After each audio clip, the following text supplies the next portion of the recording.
president, austatud Tartu Ülikooli Rector, dear friends and colleagues. I have honor to introduce today's plenary lecture of Professor Boriss Uspenski and some words for introduction. Boriss Uspenski is Professor Emeritus of Russian Literature at Universitate degli Studi di Napoli l'Orientale and full professor at the Higher School of Economics, Moscow. His visiting professorships include Harvard University, Cornell University, Vienna University, and the University of Graz, etc., etc. He is a member of Academia Europaea, a foreign member of Austria Academy of Sciences, Norwegian Academy of Science and Letters, Polish Academy of Arts and Sciences, honorary doctor of 4 universities.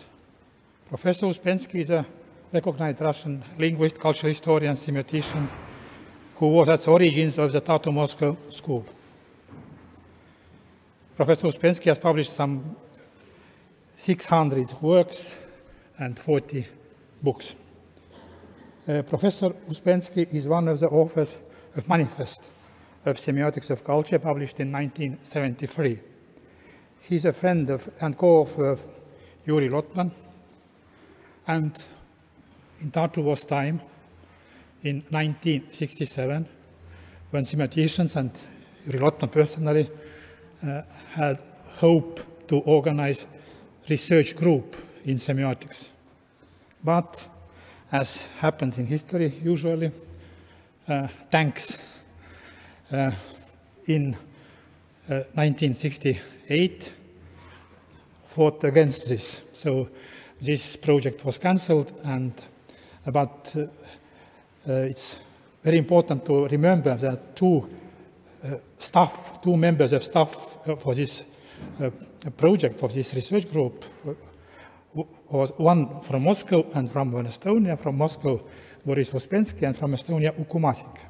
So it's a very good combination for future, so it's not realized history. And you remember that Juri Lotman's idea was research of this type of history, what is not realized in history. So, Boriss Uspenski didn't work in Tartu University, but he was a member of this community of semiotics in Tartu and Estonia, and he became second eye, according to words of Juri Lotman, as co-author and one of the ideologists of Tartu Moscow Semiotic School. And now I am glad to give floor to Boriss Uspenski, please.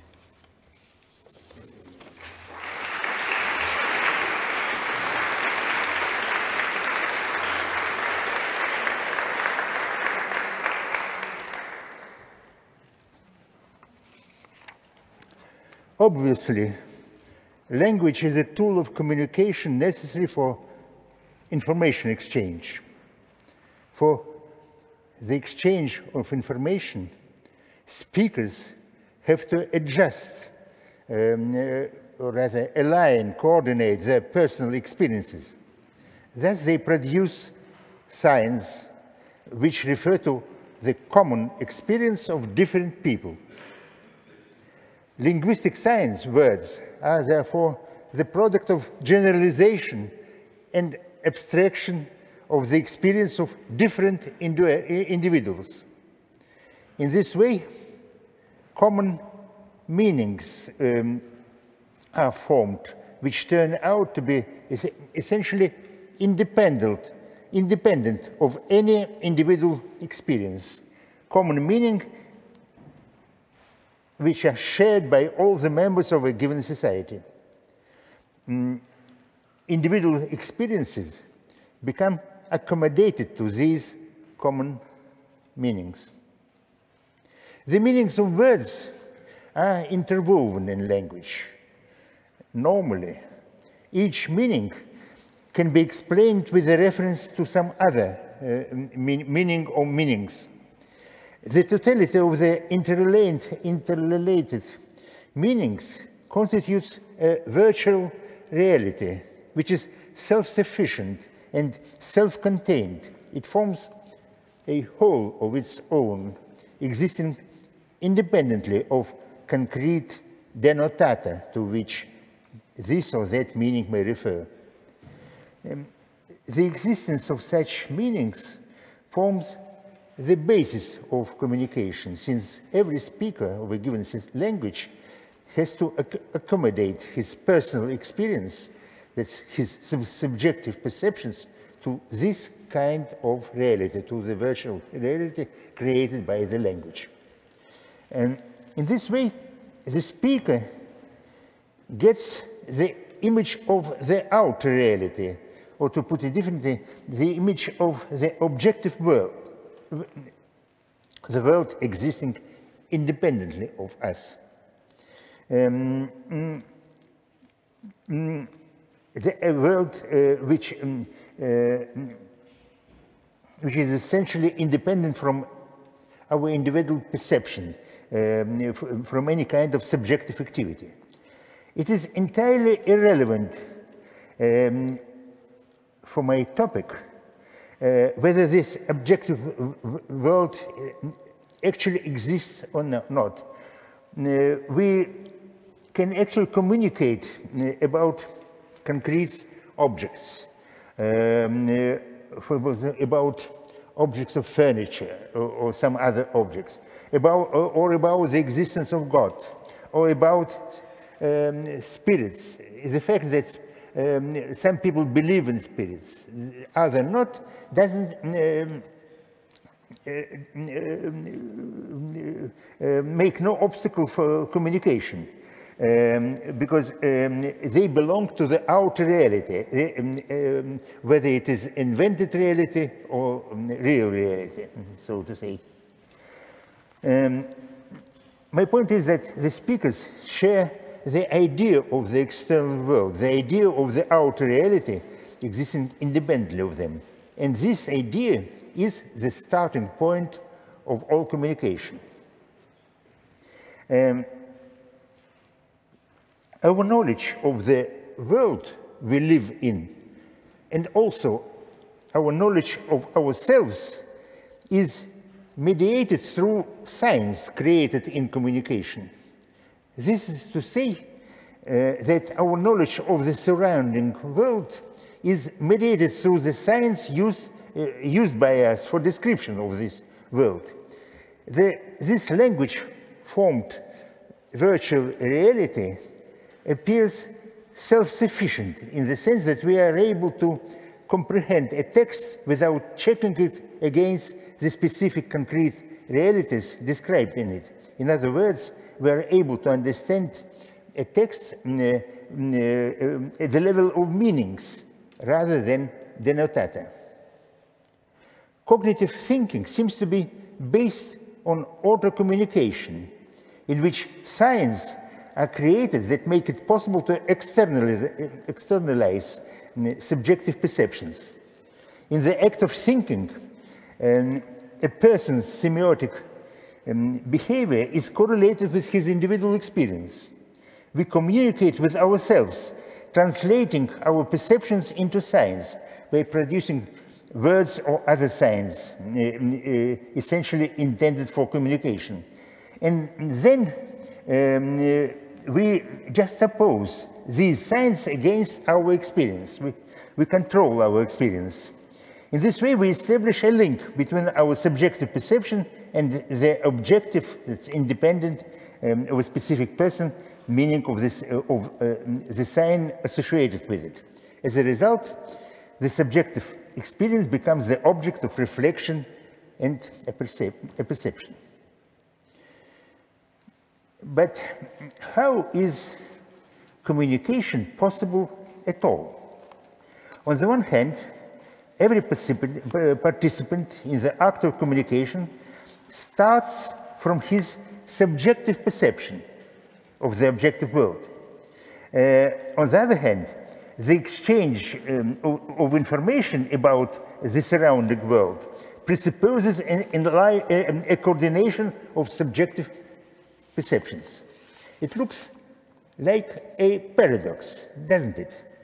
Indeed, human beings actually communicate in spite of a basic trait of human nature, that they exchange information about their common experience, although they can only they cannot perceive reality about they exchange information about their common experience, although they can only perceive reality in an individual, that's subjective way.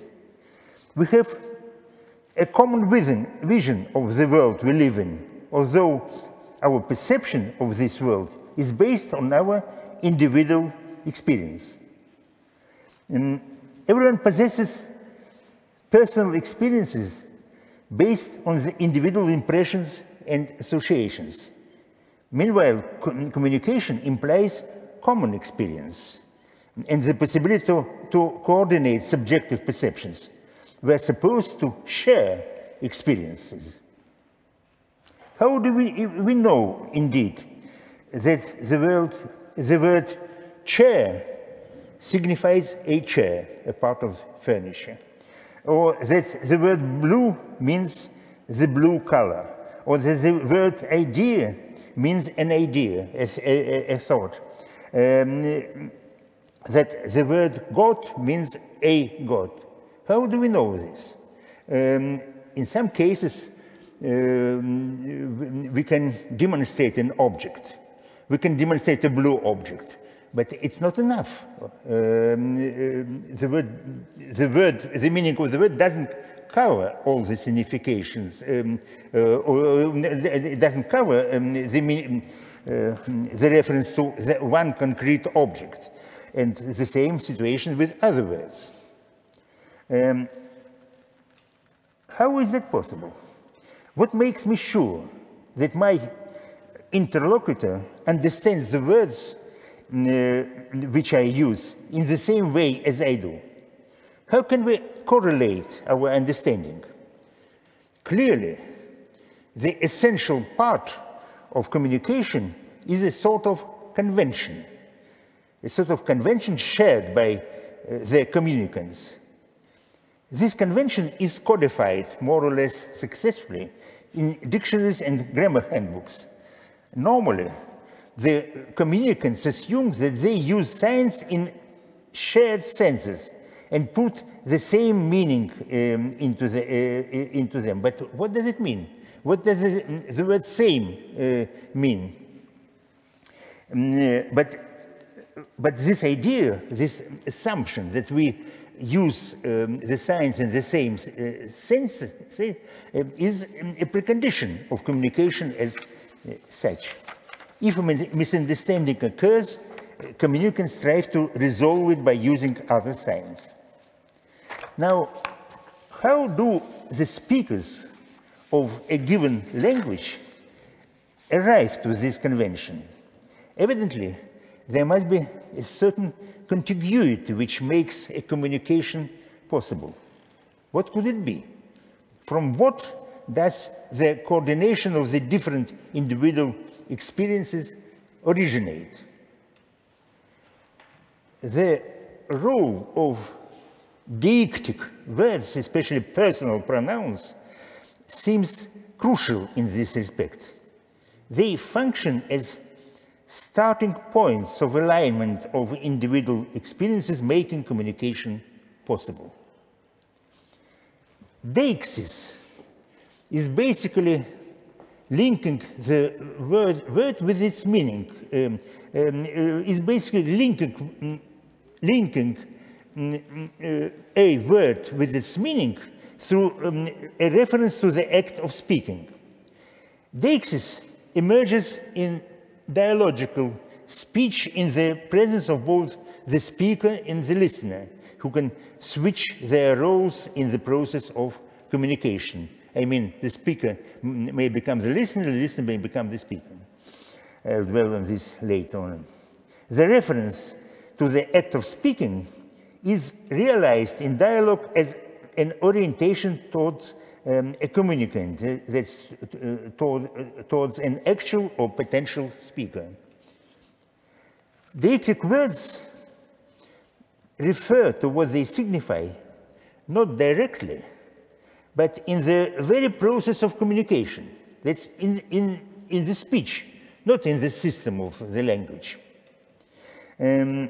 Normally, our mind correlates words with some reality, either actual or virtual, a part of the communicative process. Thus, for example, the word chair denotes any member of the open group of identified objects that are associated on the basis of certain characteristics. This kind of classification is present in the linguistic system which we use irrespective of whether any communicative process is taking place or not. That's, these meanings are associated with the words absolutely independent from the act of speaking. This kind of classification belongs to the system of the language. The words, in this case, are connected with their meanings exclusively by convention. We know that the word chair signifies a chair by convention.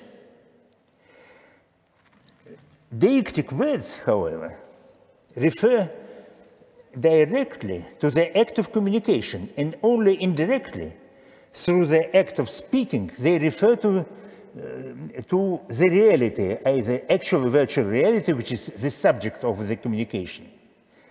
Such words, deictic words, do not have independent meaning, fully abstracted from the communicative act.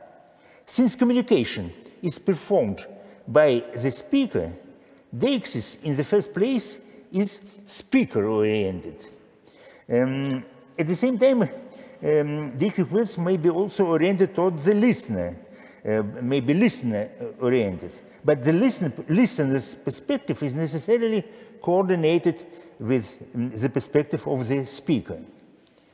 Orientation towards the third person is also perfectly possible if this person is essentially thought of as a potential participant of communication. His perspective is also coordinated in a mediated way with the perspective of the speaker. A more detailed classification of, a more detailed differentiation of the third person is possible. There are languages which distinguish two deictic references to a third person, given that the third person is human.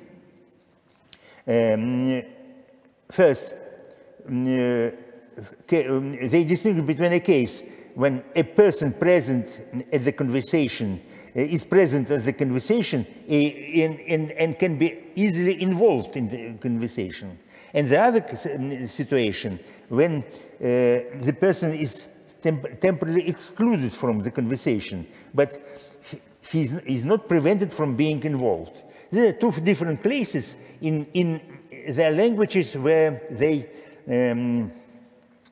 these cases are differentiated grammatically. However, in both cases, the person referred to is seen as a potential participant of the conversation. But anyhow, the third person, by definition, is necessarily excluded from the actual act of communication. Therefore, in many languages, the third person can unite human and non-human beings, animate and non-animate, persons and things, those who can speak and those who cannot. Pronouns, in particular personal pronouns, are the most characteristic example of deictic words. Personal pronouns, in turn, present the most evident case of pronouns. Deictic words are not necessarily limited to pronouns. It's well known that deixis can be expressed grammatically. One can think in particular of personal verbal forms conveying the categories of person, tense, and aspect. The category of person is clearly linked with personal pronouns, which are deictic words in their purest form.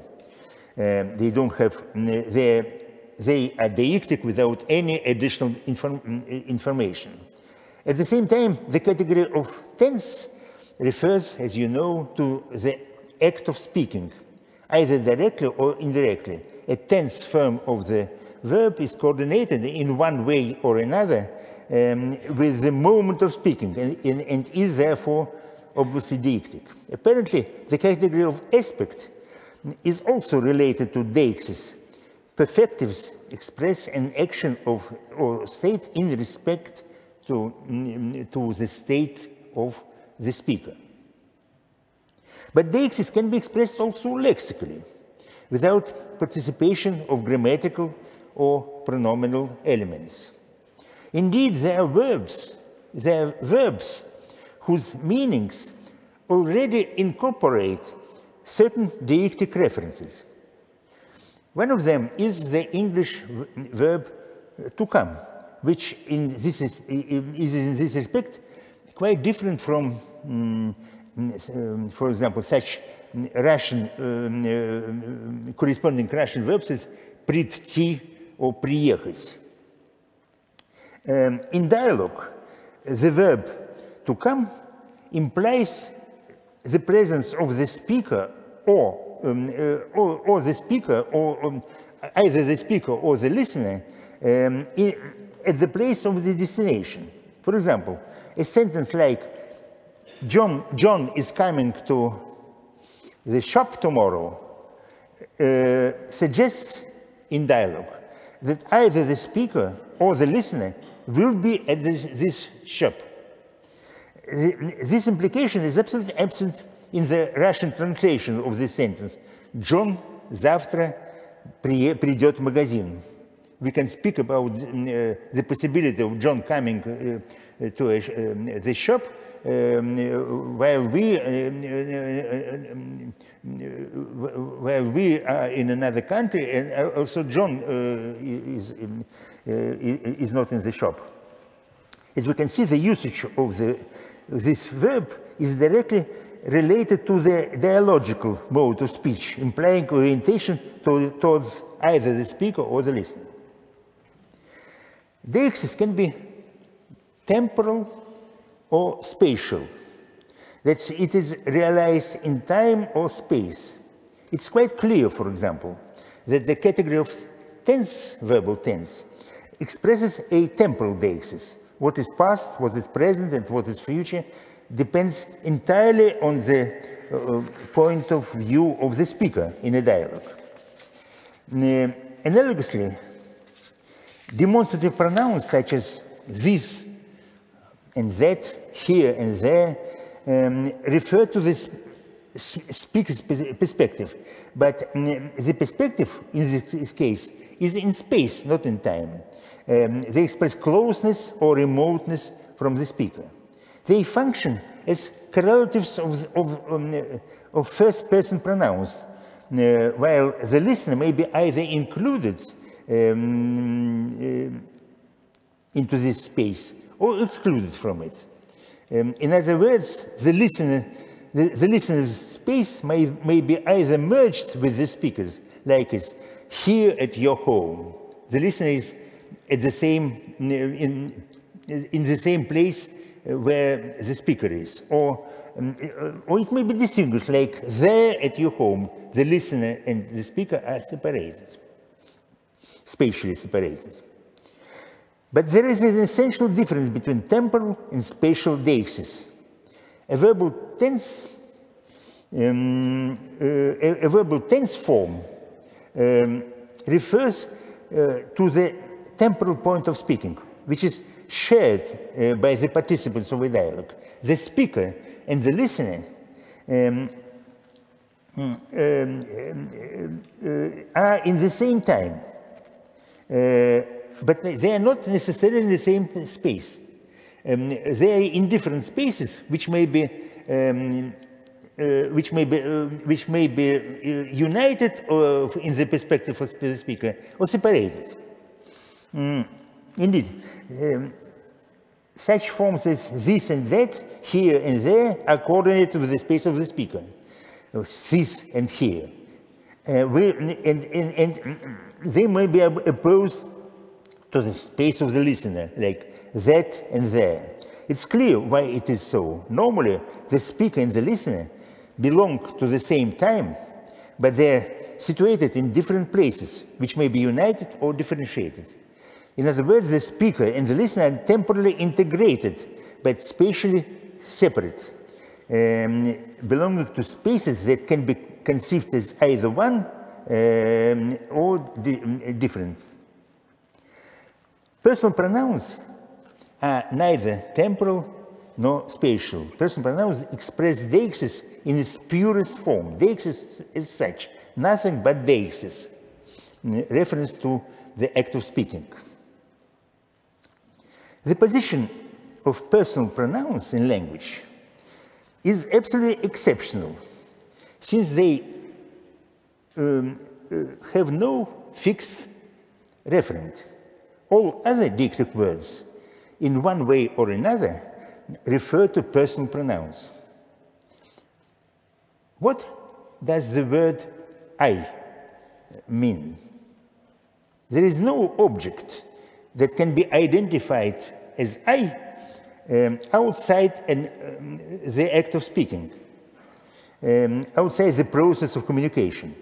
I always refers to the speaker. I is the one who says I, the one who identifies himself this way.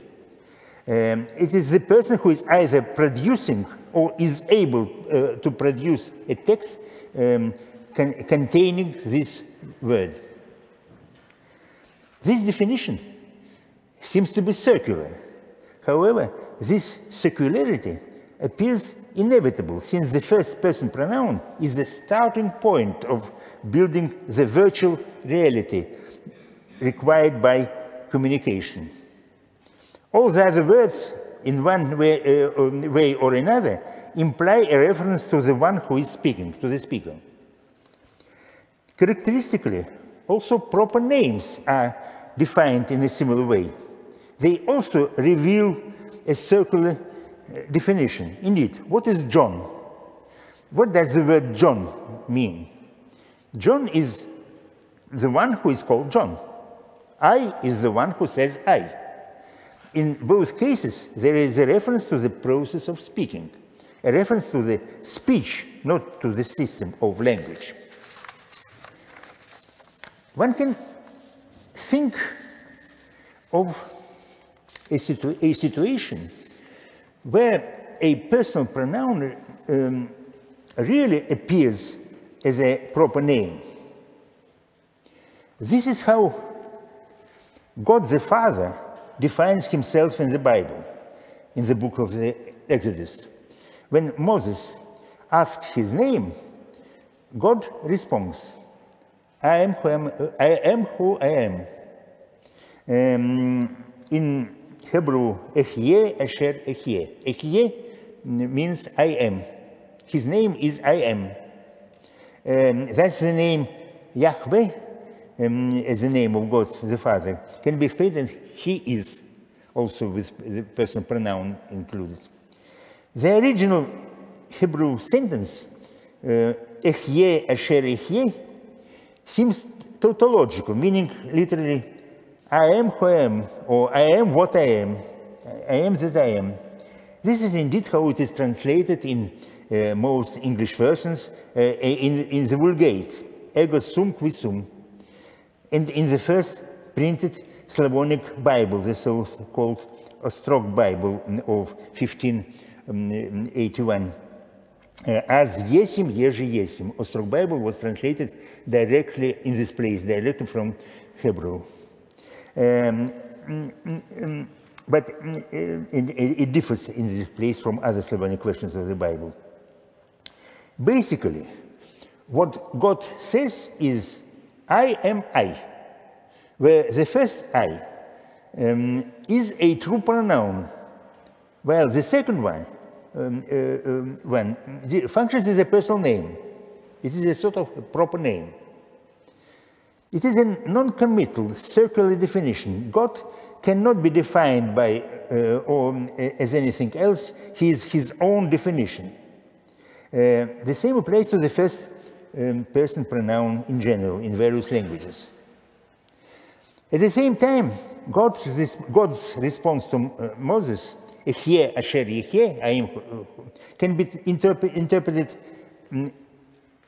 both as I am who I am and I am the one who exists. And this is how this sentence rendered in the Septuagint, in the Greek Bible, translated from Hebrew.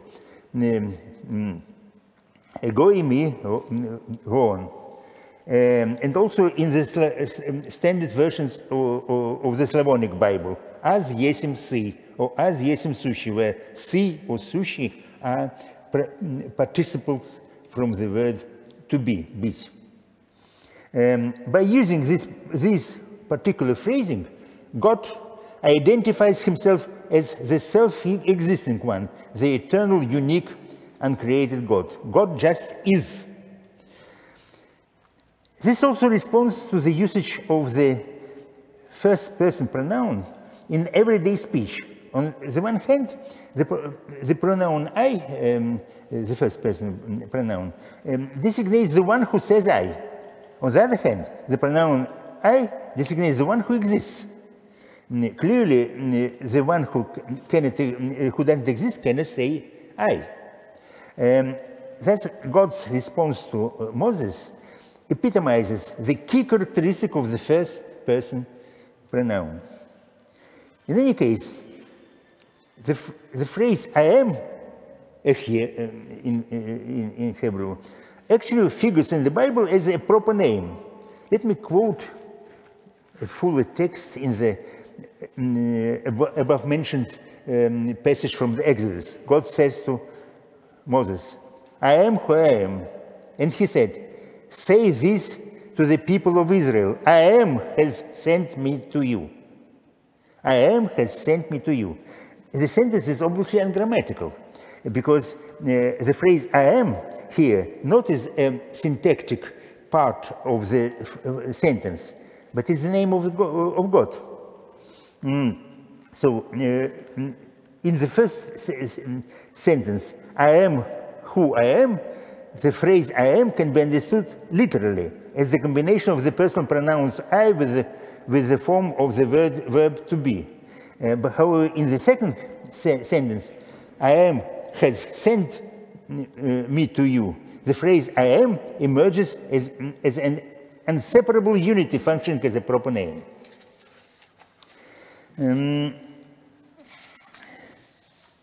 The usage of this kind is characteristic not only of divine speech, but also of children's speech.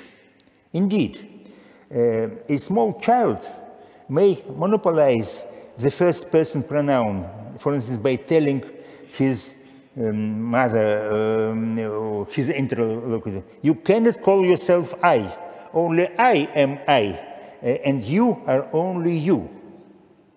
A child thus perceives the word I as his proper name, as his personal name.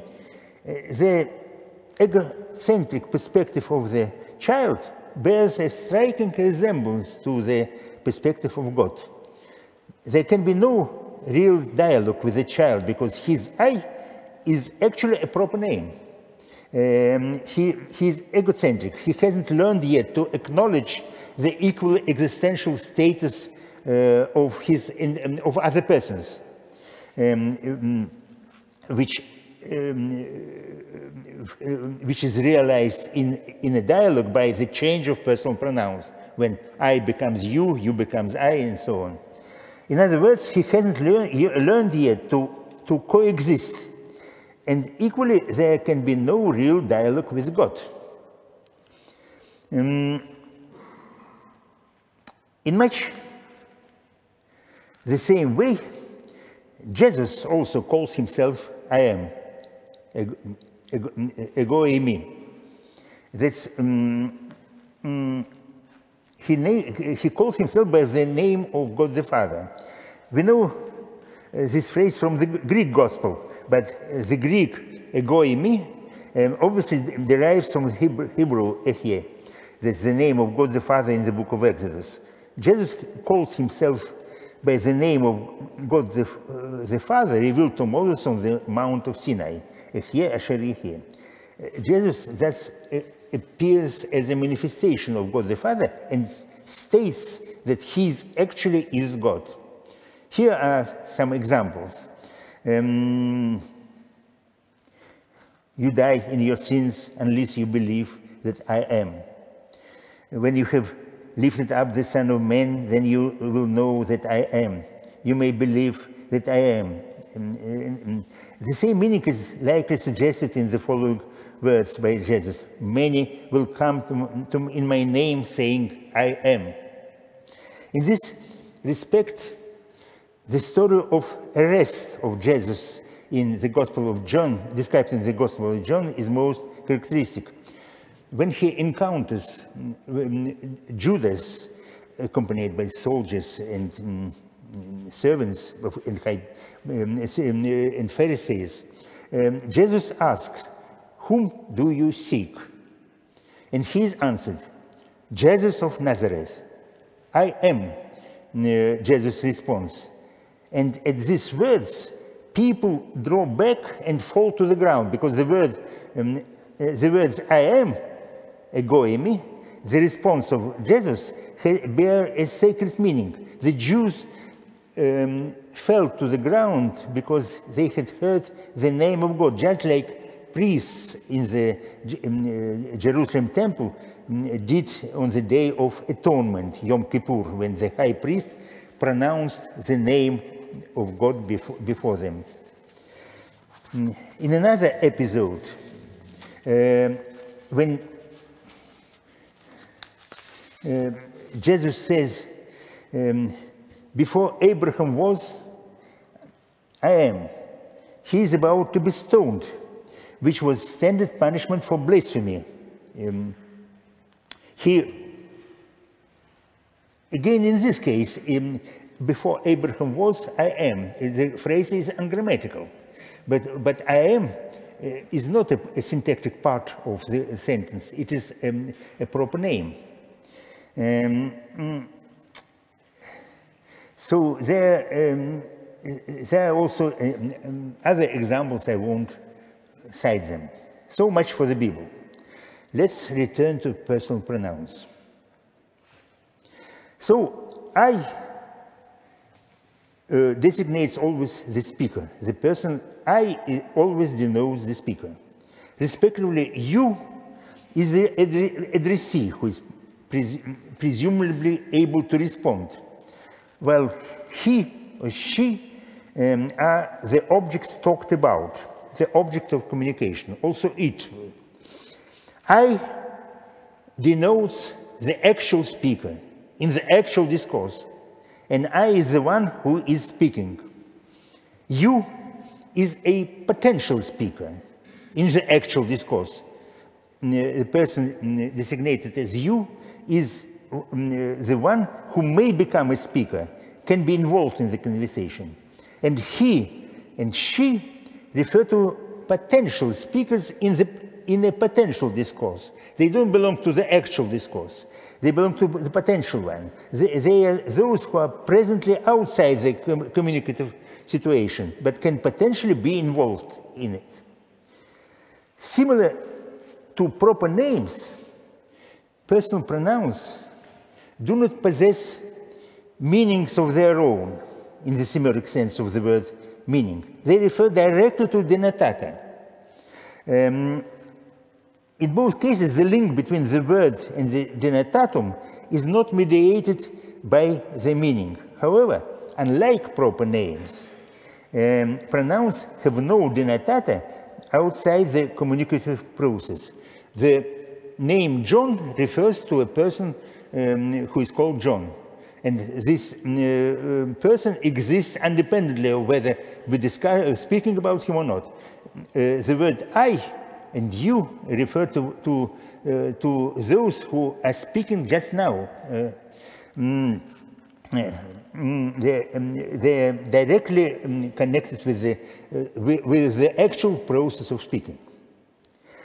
Other deixic words, such as personal verbal forms, for example, bear certain meanings.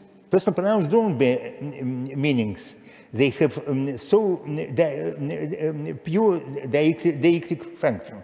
Other deixic words bear certain meanings. In this case, the link between the word and the denotatum is provided by the meaning. Thus, the difference between pronominal and non-pronominal deixic words parallels the difference between proper names and common names.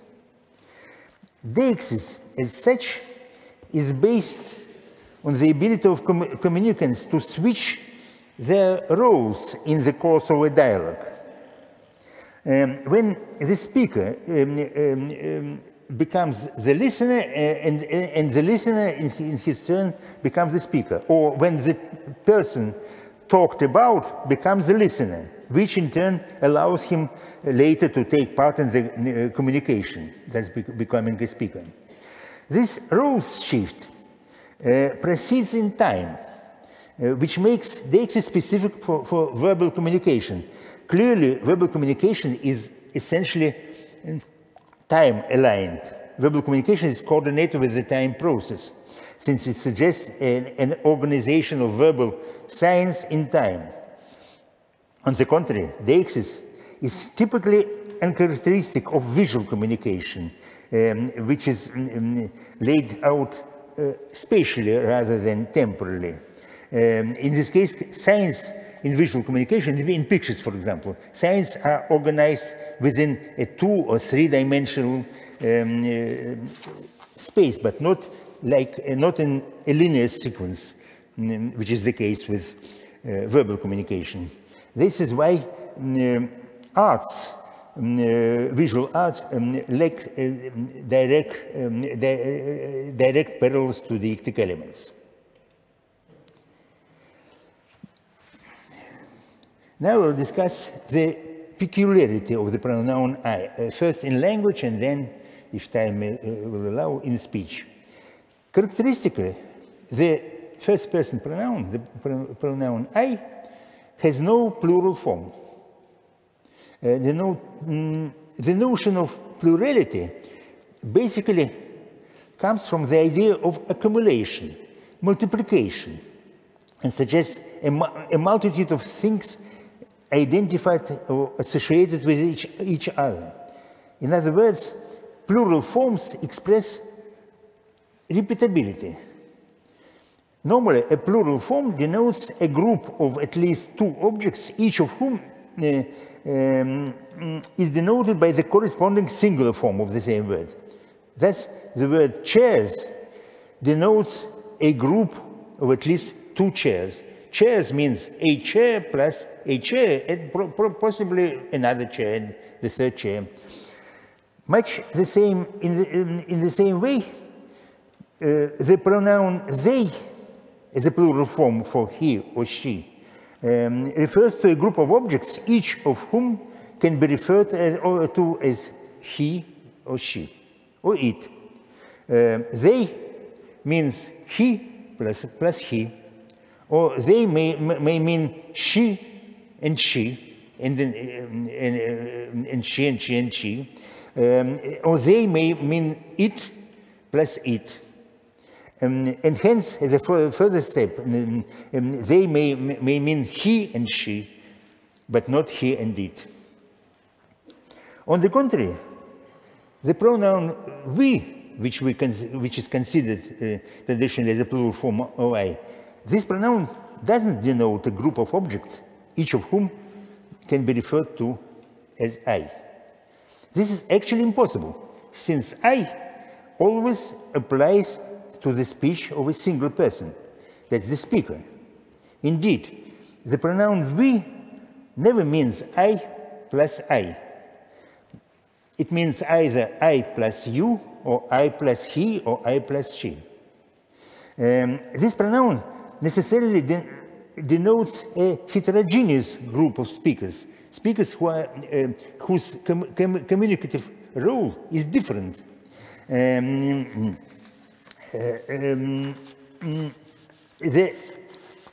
This pronoun, pronoun we, denotes combination of an actual speaker who is always single and one of several potential speakers. At the same time, the pronoun you,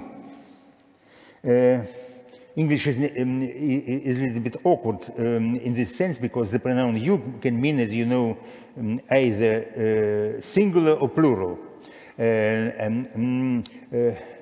But the pronoun you in plural can either mean you singular plus either another you singular plus community of listeners,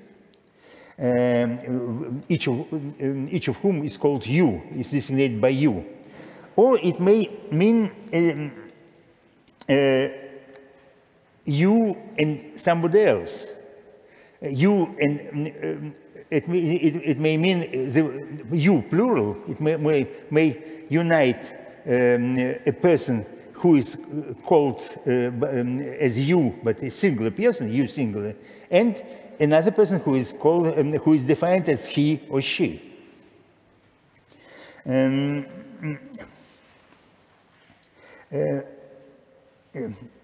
This pronoun you signifies a totality of interlocutors, both actual and potential. As we see, the pronoun you in plural you, can denote both a homogeneous group of speakers with equal communicative status, a group of listeners, or a heterogeneous group of speakers with different communicative status. The pronoun you may unite those who listeners and those who about whom we are speaking. That's while the pronoun we is not actually a plural form, the pronoun you may express plurality, but does not necessarily do it. While the pronoun they always express plurality. They is he and he, or she and she, also it and it. So the meaning of plurality is present in the third person, may be present in the second person, and is absent in the first person. In this sense, the second person pronoun falls in between the first person pronoun and the third person pronoun. It can be either, the pronoun you can be either associated with the first person pronoun I, since you, just as we, can denote as an assemblage of opposable objects. We may mean I and you, or I and he, but not I, never I and I. And you may mean also you and he, you and I, but you can also mean may mean you and you, the community, the totality of listeners. And in this case, it reminds the pronoun of the third person, they, because they means he and he, or she and she. The association of the second person pronoun with the first person pronoun, the pronoun you and pronoun I, stems from the role switching between the participants of a dialogue, where the words I and you change their reference in the course of communication. With the reference to the same person, I becomes you and you becomes I. The one who self-designates designates as I becomes designated as you, and vice versa. This means that the speaker the one who is called I, recognizes his interlocutor as a potential speaker. The speaker, the one who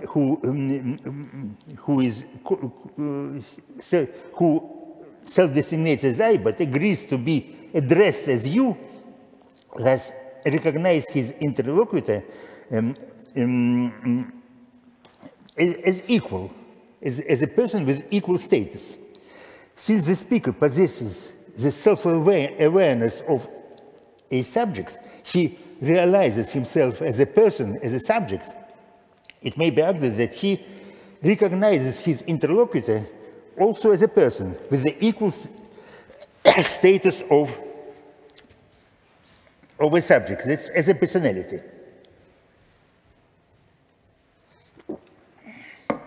The association of the second person pronoun with the third person pronoun stems from the fact that both are opposable to the speaker. The speaker is always unique. Each act of speaking suggests one sole speaker.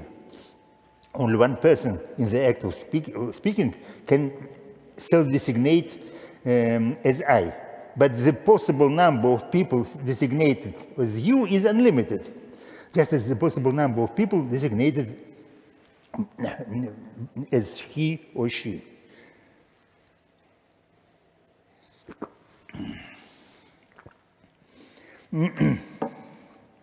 That's the pronoun I always denotes the one who says I, that identifies himself as I in the act of speaking.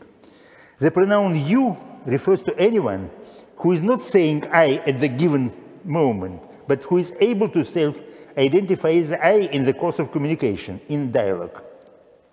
The pronouns he and she refer to those who can self-identify as I outside the process of communication. They are speakers, but they are potential speakers. They are not present at the actual moment. We can infer that the pronoun I is associated with the pronoun with the pronoun you, the second pronoun, is associated with the pronoun I, while the pronouns he and she are associated with you. In other words, the pronouns I and third person pronouns he or she are linked, are mediated by the pronoun you. Both I and he and she have something common with you. And the pronoun designated as you share the status of a participant of communication. The person designated as you and anyone designated as he or she share the status of a potential speaker.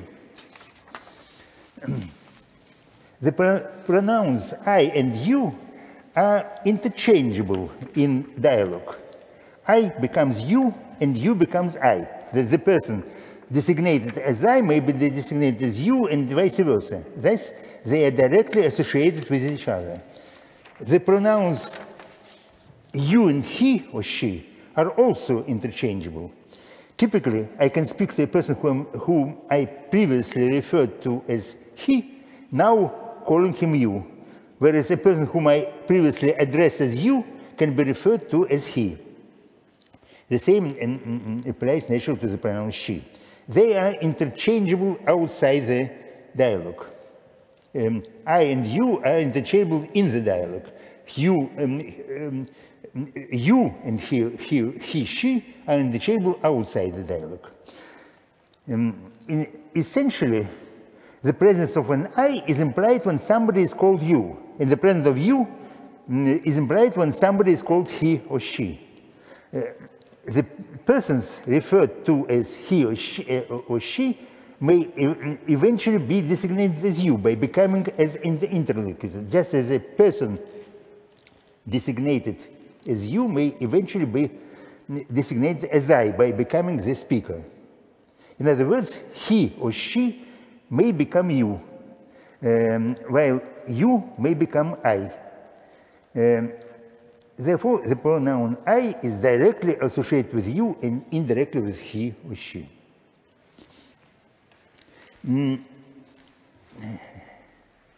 I don't have much time, but I would like to say a few words about the particularity of the pronoun I, pronoun I, the first person pronoun, not in the language, this was discussed previously, but in speech. A sentence with I cannot normally be repeated by another speaker without change in meaning, save over one's exception about which I'll say further on. For any other indicative sentence, there exists a situation, there exists a context in which its meaning is the same when pronounced by another speaker. We can easily assume, for example, that such a sentence as "he likes reading" can be pronounced by different speakers who have in mind more or less the same idea. This is also true for such sentences as "you like reading," with the pronoun you instead of pronoun he or she. Different persons may say this with the same meaning. In both cases, a sentence may bear the same meaning for different speakers.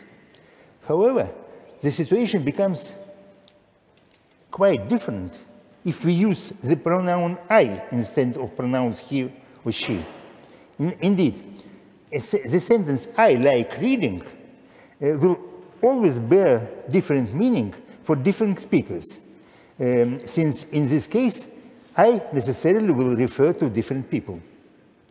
Suppose two persons say the same sentence, "he is nice," such a sentence. The word "he" may potentially refer to different men, and the speakers may have different idea about being nice. Nevertheless, a context is conceivable in which both "he" and "nice" will have the same meaning for both speakers. It is absolutely inconceivable, however, for the word "I." This clearly stems from the fact that the pronoun "I" doesn't have a true plural form, which in turn is determined by the unique position of the speaker in the act of speaking. I can repeat the sentence, "I am my father." I can repeat such a sentence uttered by a different man. But this will be a new message in my mouth, because I am different from him. Suppose I hear the sentence, "Peter is John's son." I am perfectly able to repeat the sentence with reference to the same context, to the same situation, putting the same meaning into it. Now suppose I hear the sentence, "I am my father's son," with the first person pronoun. I can repeat the sentence, but then it will be inevitably refer to a different situation. Coming from me, the statement will be true, but not not due to the fact that the original statement replicated by me is true. This statement is true merely because every male human is his father's son. But this is an extralinguistic fact irrelevant to my issue. Even identical twins cannot use this sentence in the same meaning, which would be possible, however, if the pronoun I had a true plural form.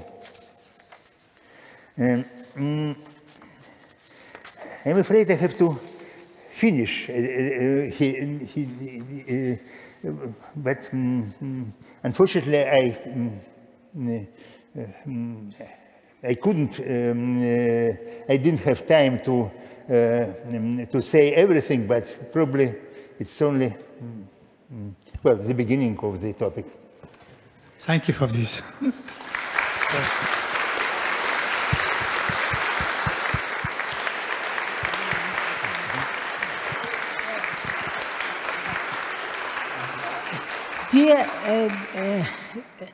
Dear colleagues, I have to renounce one secret. Professor Uspensky will celebrate his birthday tomorrow. So on the part of everybody, we'll congratulate Professor Uspensky and give him flowers to remark that. С днем рождения. С днем рождения. Завтрашним днем рождения.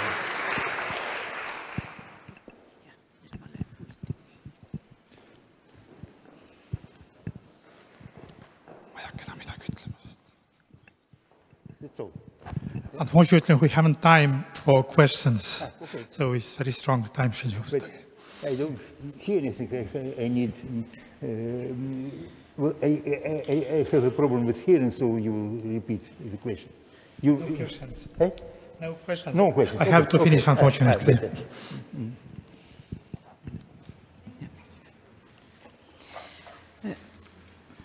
Mr. President, Rector of the University of Tartu, dear colleagues, ladies and gentlemen, today, on the birthday of Professor Juri Lotman, we celebrate his centenary in the context which could be never predict.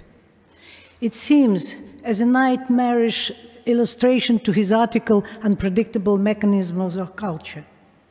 However, it has nothing to do with culture. It's a mad politic. We are witnessing Russian aggression against Ukraine. It is hard to imagine anything more unnatural for Lottman, a soldier of the Second World War who defended Ukraine against fascism. In the army, he got acquainted with the Ukrainian language, collected Ukrainian songs, and then, after the war, studied the Ukrainian language at the university, as his student record book tells us.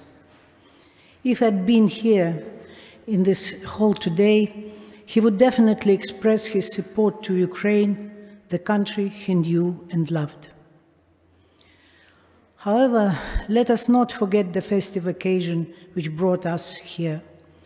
Juri Lotman came to Tartu at the age of 28 and stayed here for the rest of his life. He worked at the university for 43 years. He created his department, his school of research. He glorified the university throughout the world, and Tartu is widely known as the city where Lottman worked. The Congress Juri Lotman Semiosphere has just ended, and our meeting completes this large scholarly forum.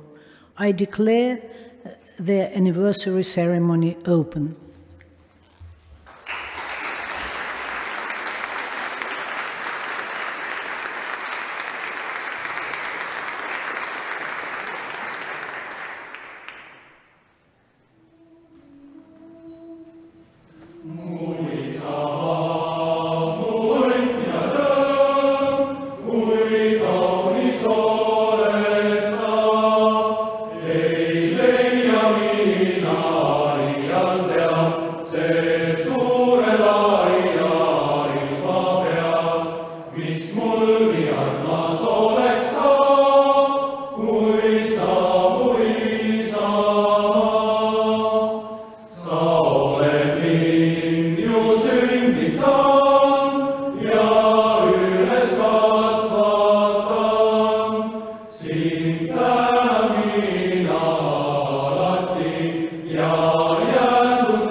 Sinu kaitseja.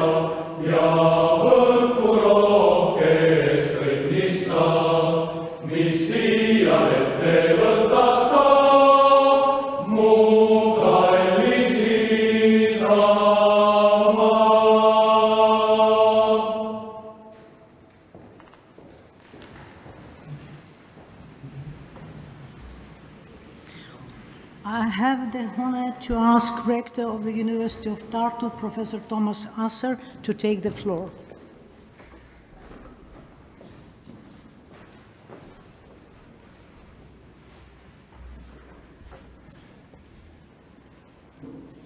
Honorable President of the Republic of Estonia, dear family members of Juri Lotman, his fellow travelers, followers, admirers of his talent. Considering the security situation in Europe and around the world, I must start my welcome note with the general societal statement. At the University of Tartu, we stand in solidarity with Ukraine at this difficult time and fully support its actions to defend its independence and territorial integrity. University of Tartu, together with all Estonian universities, as well as our partners in Europe, have published appeal to European universities, governments, and the European Union, where we confirm our commitment to support Ukrainian students and staff to the best of our abilities as individual universities, but also collectively. We call on governments to take measures to support Ukrainian students in continuing their education and to support Ukrainian academic staff as much as possible. But we also declare that all academic communities around the world, including Russia and Belarus, so have a moral responsibility to stand up for peace, for academic and democratic values.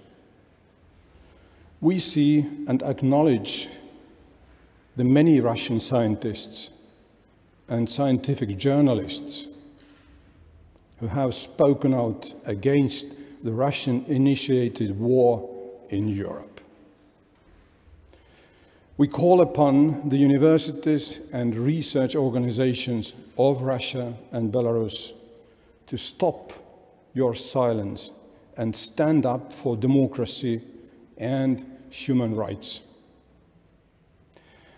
But returning to today's ceremony, the University of Tartu has reason to be thankful that in the middle of the last century, life's twists and turns brought young Juri Lotman to Tartu and to the University of Tartu.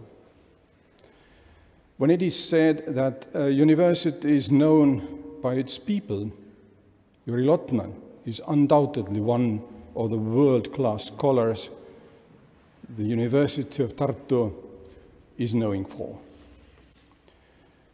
Over nearly 40 years, Juri Lotman significantly shaped the academic atmosphere of Tartu and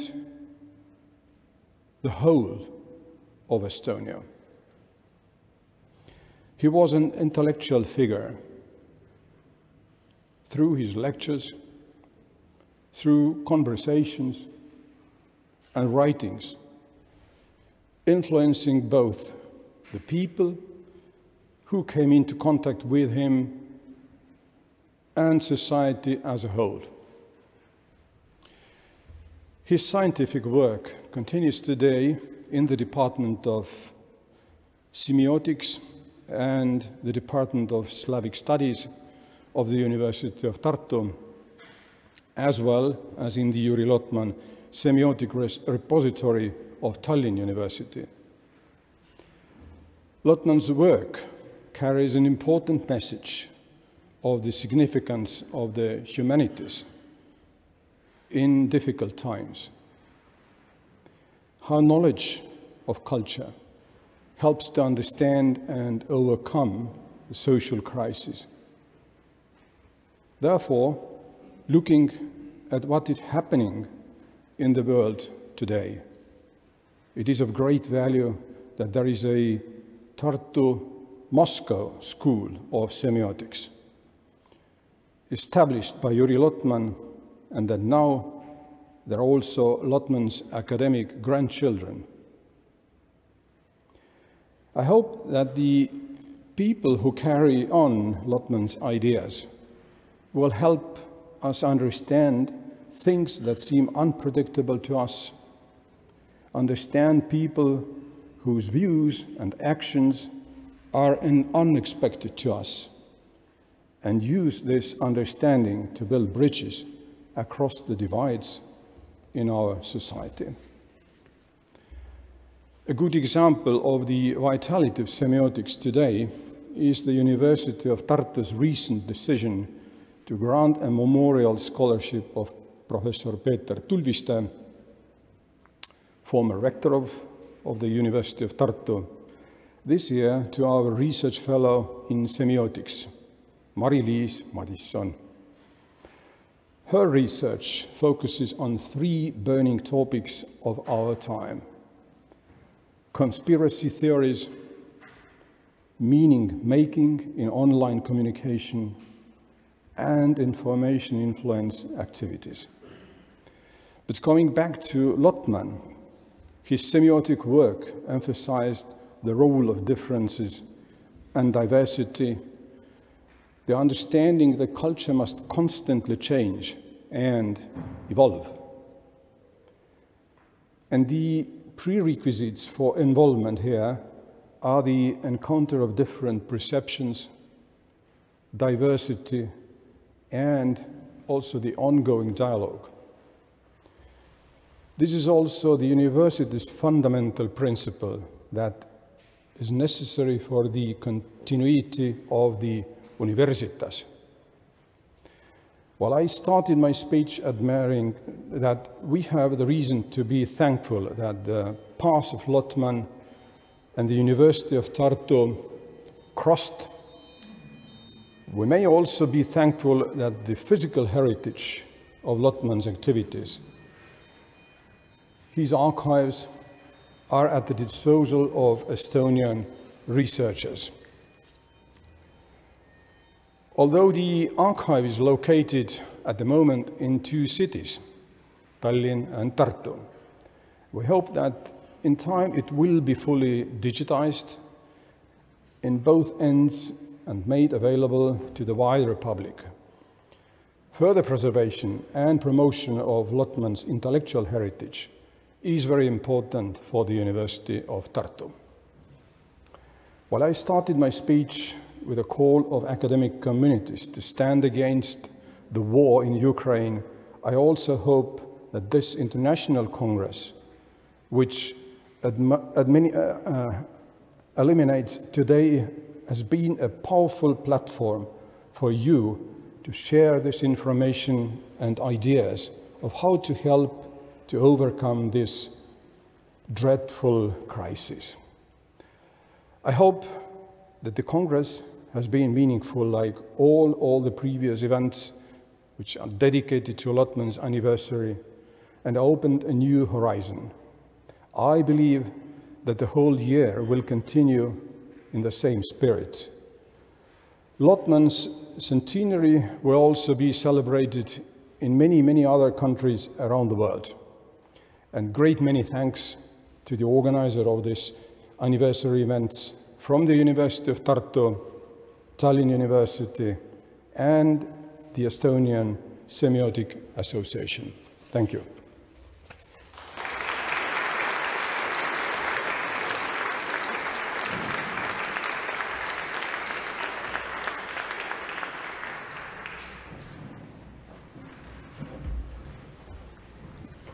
Now I have the honor to give the floor to the President of Estonia, Alar Karis.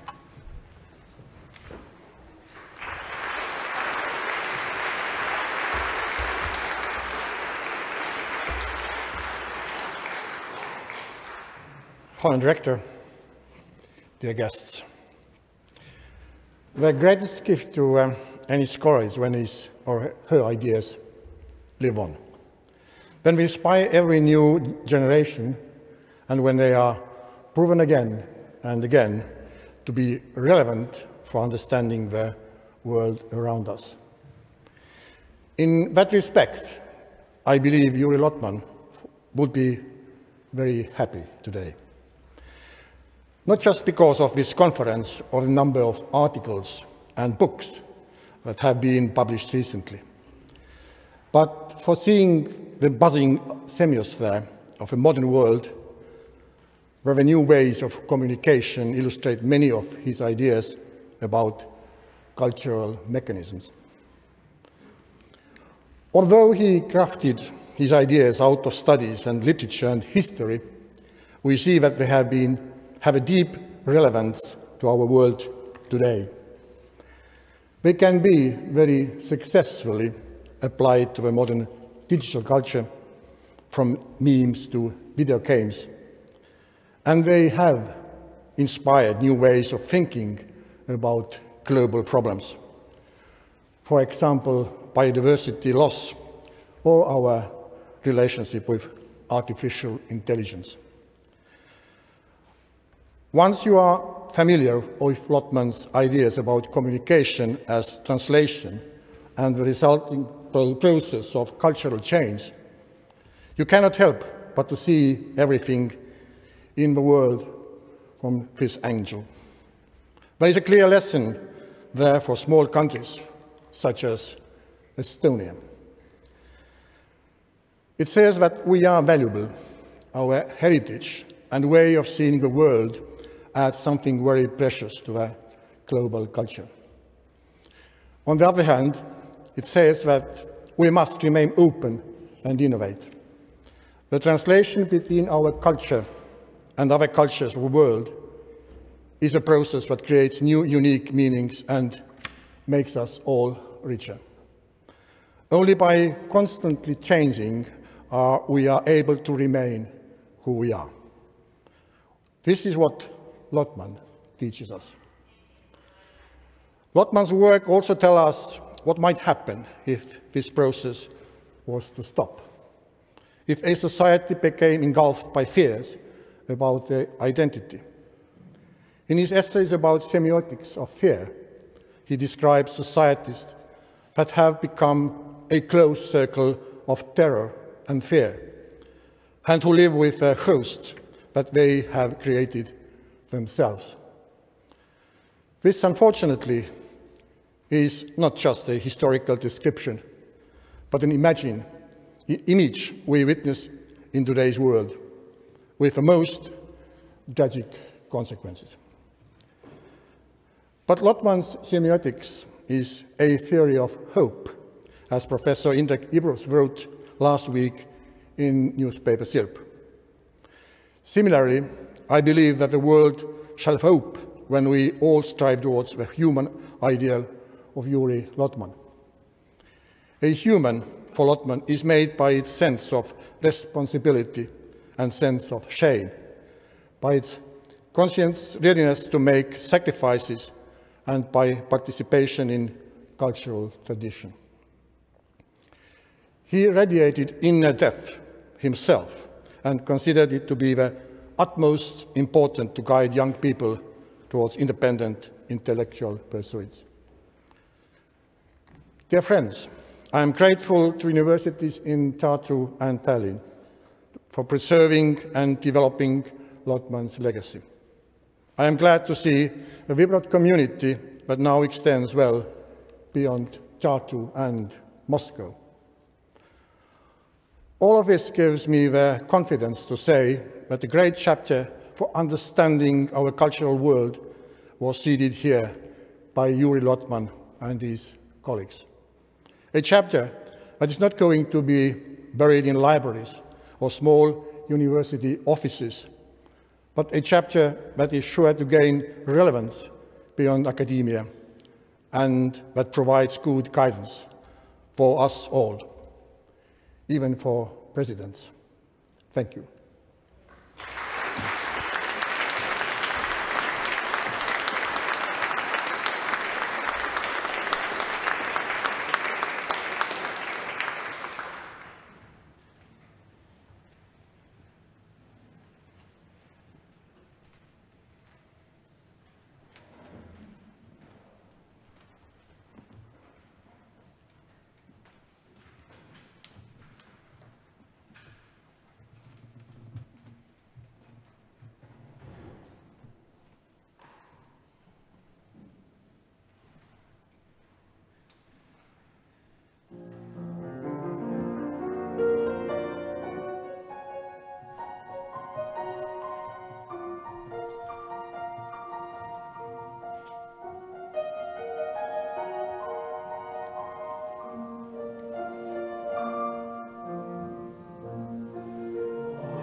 Tartu Academic Male Choir performed for us Kait Tamra's song Oma Saar, My Island. And now we turn to the awarding of the Lottman Scholarship, which was established at the University of Tartu in 2002. It is awarded annually to the winners of the competition in two specialties, Semiotics and Russian literature.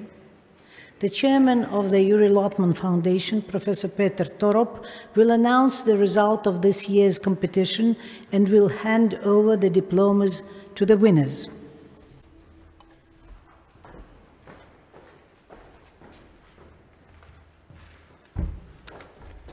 So, this year's scholarship in Russian philology belongs to Elena Aksamentova. Title of her work is Sculpture Images in the Second Half of the 18th and the First Half of 19th Century Russian Poetry.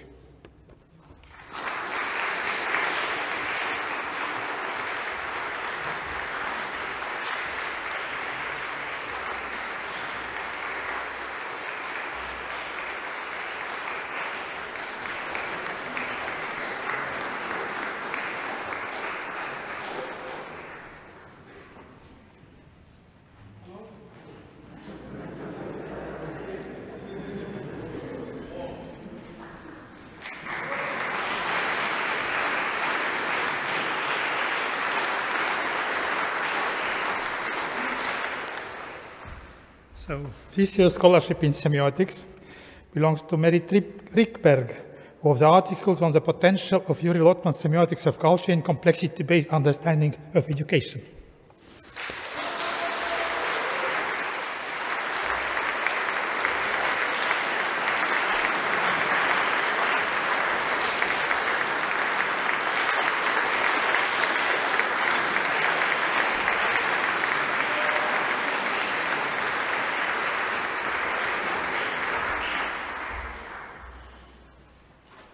On behalf of the laureates, the floor is given to Mary Rikberg.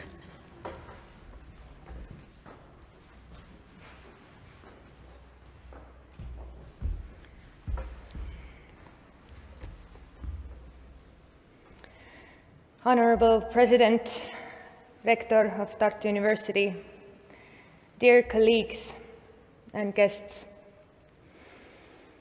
I'm very thankful, honored, and also humbled to have this opportunity to talk on Juri Lotman's 100th anniversary. Juri Lotman, without a doubt, has been one of the most important teachers on my academic path, despite the fact that I never had a chance to meet him in person. My contacts with him have taken place primarily through the written word, but I also consider myself very lucky to have had the opportunity to study under many of Lottman's own students and colleagues here in the University of Tartu, both in the Department of Semiotics and in the Department of Russian Philology. Juri Lotman has said that one of the greatest achievements a scholar can have is to be reflected in your own students. And I think I have glimpsed these various reflections of Lottman very often here in the classrooms of the University of Tartu. In the past year, when preparing for this centenary, I have often been asked the question of what in Juri Lotman's works inspires me the most, or what do I consider to be the most important lessons I have learned from him.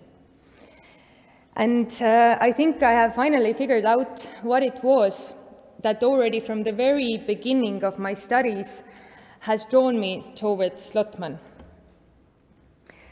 And it's the specific feature his texts have that at every level of his theoretical thought, we face the combination of incompatible structures. But these collisions are not disruptive.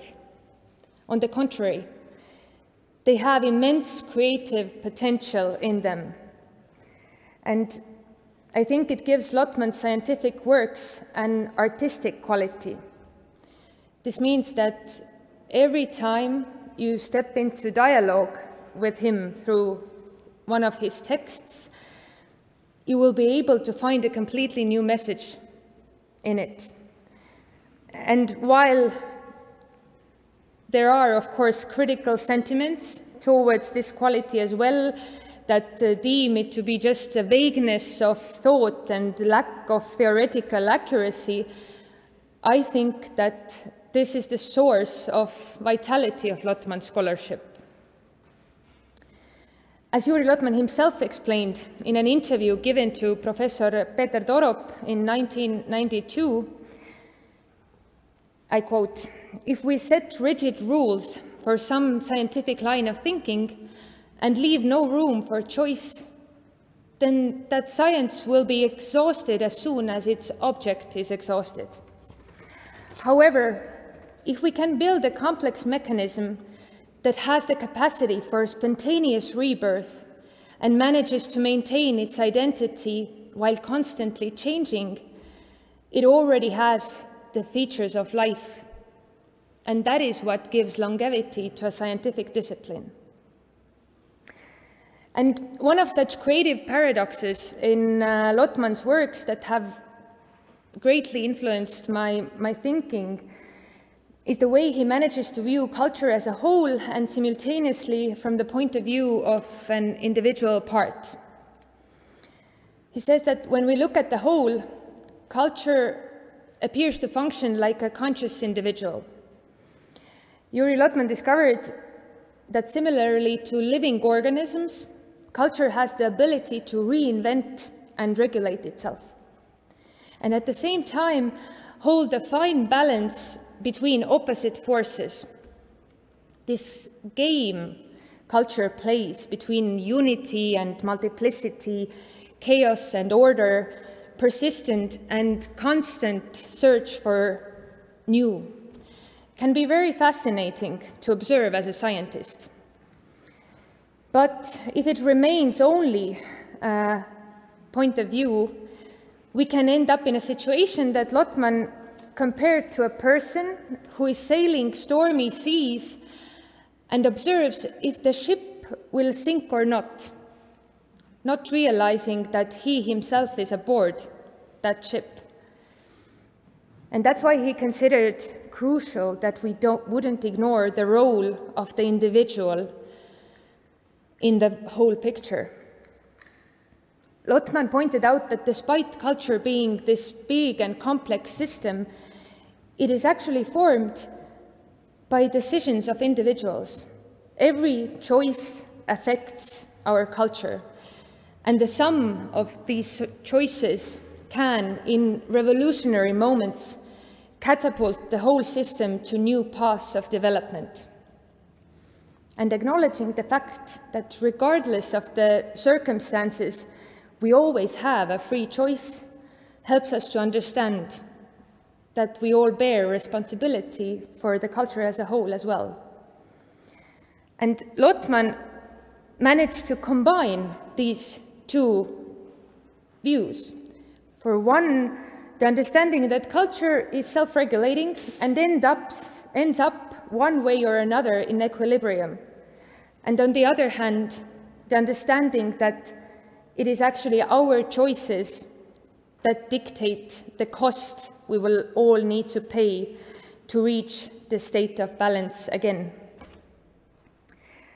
I wish you all a very pleasant anniversary of Juri Lotman and dialogues that would be not disruptive, but inspirational, creative, and future-oriented. Thank you.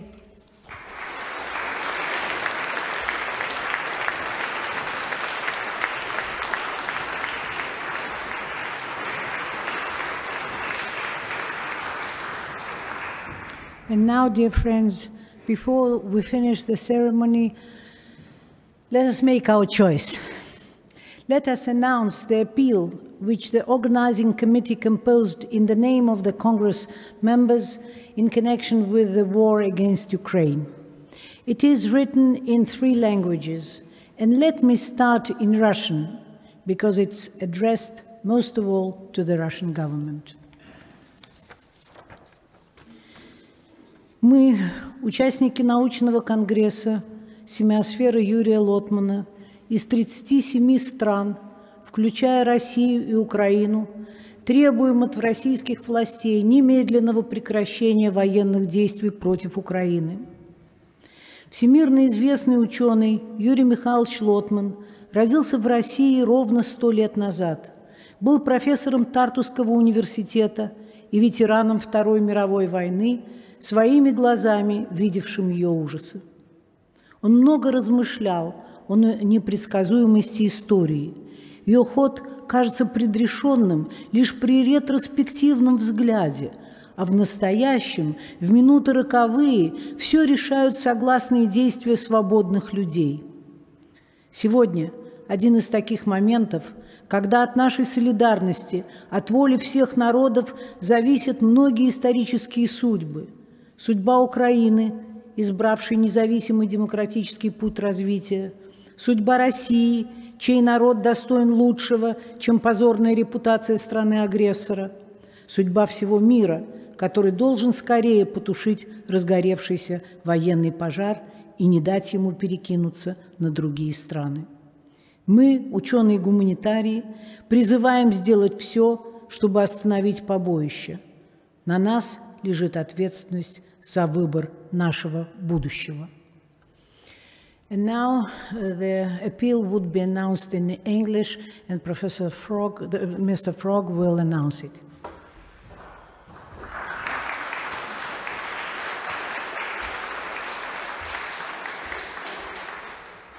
Thank you. We, the participants of the International Congress, Juri Lotman Semiosphere, from 37 countries, including Russia and Ukraine, demand the immediate cessation of the war against Ukraine.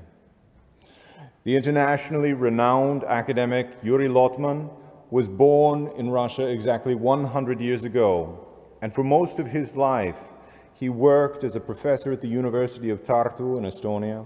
He was a veteran of World War II and saw the horrors of that war with his own eyes. Lottman thought a lot about the unpredictability of history. The course of history seems deterministic only in retrospect, whereas in fact, there are momentous moments when the course of events is determined by people's free choices and cooperative actions. Today is one of those moments when many historical destinies depend on our solidarity, on the will of all nations. The fate of Ukraine, which chose the independent path of democracy. The fate of Russia, whose people deserve more than the shameful reputation of an aggressor nation. The fate of the entire world, which should quickly extinguish the flames of war and prevent its spread into other countries. We, the scholars in the humanities, call on everyone to do everything possible to stop this bloodshed. It is upon us that the responsibility lies on what kind of future we will choose. Thank you.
Dear friends, the ceremony, anniversary ceremony is finished, and all of us are invited to the festive ceremony at the Museum of the University of Tartu, and now we'll move to the buses which will bring us to Tome, to the Museum of the University of Tartu. Thank you very much.